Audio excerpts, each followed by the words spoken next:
Sons and daughters of God. January, we are sons and daughters of God. That God created man in his own image. January 1st. Amazing love. So God created man in his own image. In the image of God created he him. Male and female created he them. Genesis chapter 1 verse 27. All heaven took a deep and joyful interest in the creation of the world and of man. Human beings were a new and distinct order. They were made in the image of God, and it was the Creator's design that they should populate the earth. They were to live in close communion with heaven, receiving power from the source of all power. Upheld by God, they were to live sinless lives. The holy pair were not only children under the fatherly care of God, but students receiving instruction from the all-wise Creator. They were visited by angels and were granted communion with their Maker, with no obscuring veil between. The mysteries of the visible universe, the wondrous works of Him who is perfect in knowledge, afforded them an exhaustless source of instruction and delight.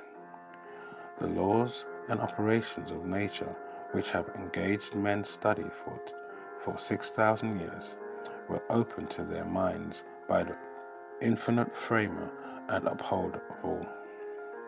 They held converse with leaves and flowers and trees, gathering from each the secret of its life.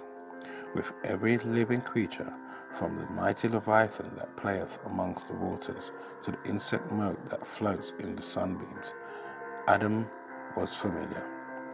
He had given each its name, and he was acquainted with the nature and habits of all.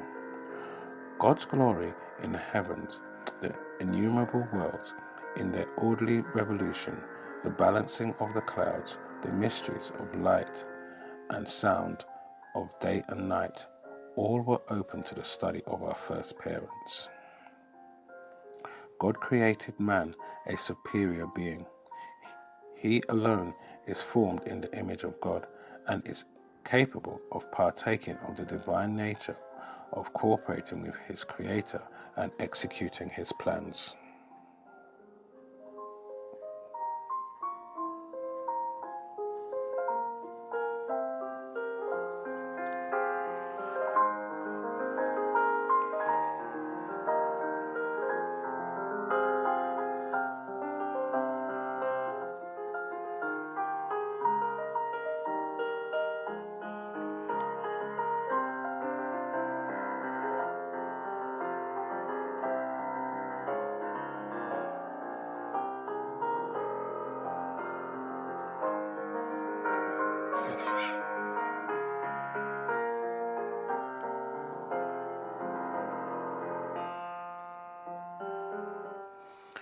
This is your daily devotion, Sons and Daughters of God. We thank you for listening. We hope you can join us again tomorrow.